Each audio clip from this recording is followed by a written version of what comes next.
Rulership of the outer world. When we have the first task well in hand, and I'm referring to rulership of the inner world,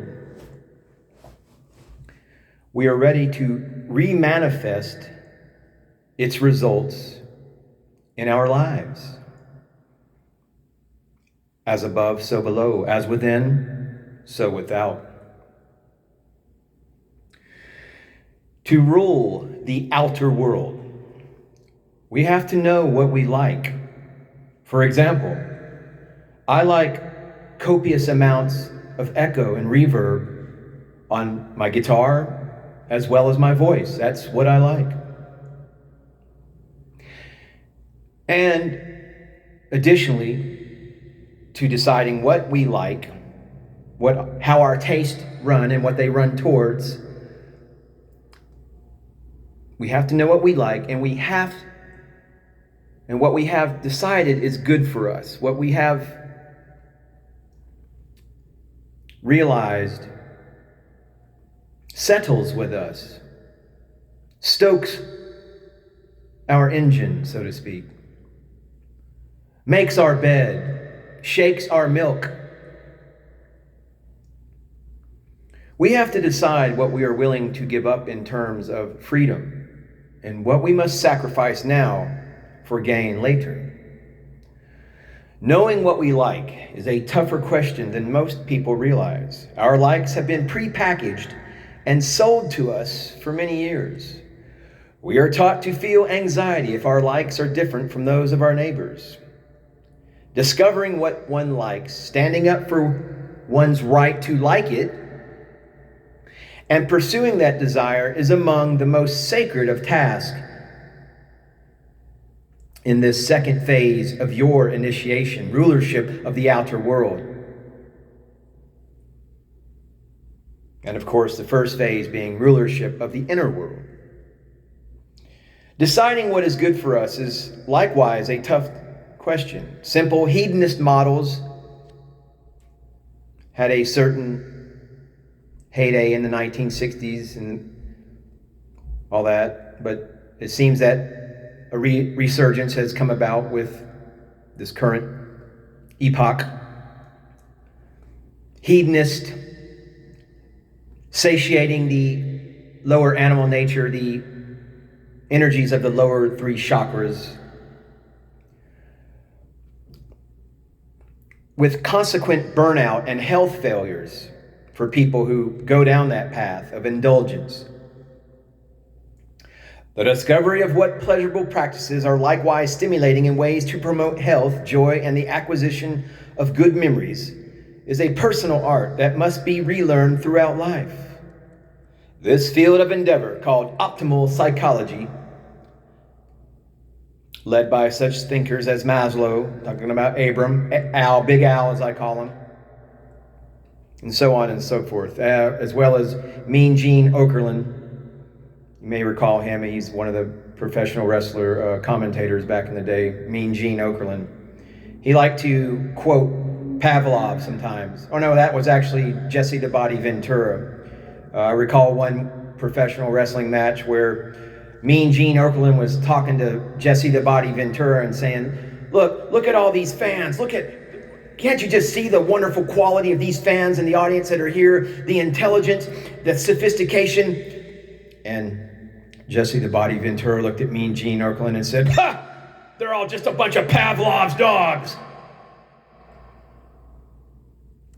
Deciding what to give up in terms of freedom is a question for all humans, initiates or not. We like the security that a job brings, that insurance provides, that having a spouse can produce. We like all the creature comforts of the digital matrix. Knowing how to achieve our dreams and still be safe is more than a balancing act for the initiate upon the path. He or she must come up with a creative solution. For example, if what the initiate really likes is country and Western music, yes, we have two types, they got a job at a recording studio. Eventually they found their own band, that is, a band of musical cohorts.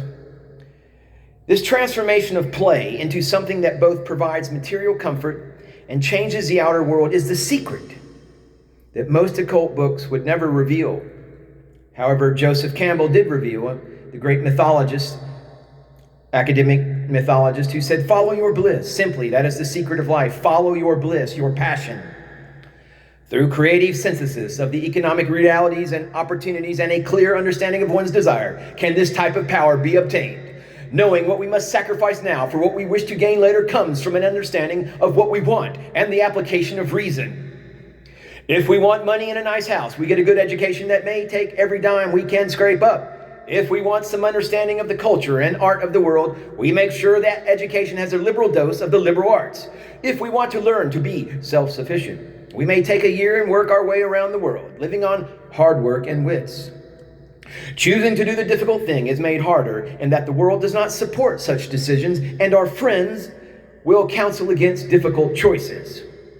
Occultists in particular are bad to know, to count among your acquaintances, because if they have any magical skill, they use it to get themselves out of bad situations, and despite their gifts, accomplishing nothing.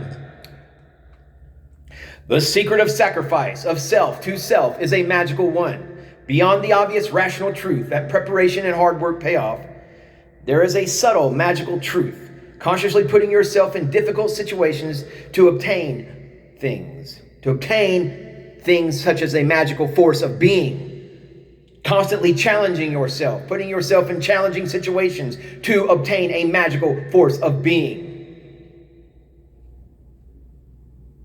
Please hit the subscribe button, because if you really want the force, you must do very difficult things. The simple act of doing what is hard merely to gain power over yourself creates a true power.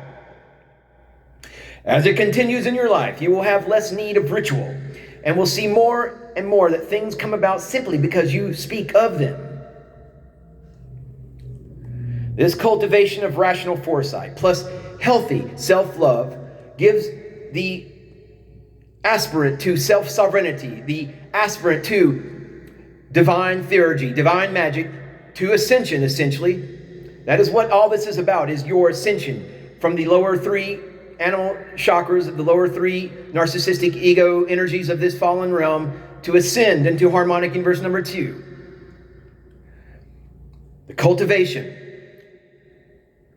of healthy self-respect and self-love gives you, the emancipator, an idea of what goals to aim for.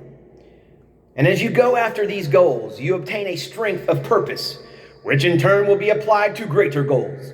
This never-ending pursuit that pleases and informs the self by making the self ever more powerful in the world is called the acquisition of strength.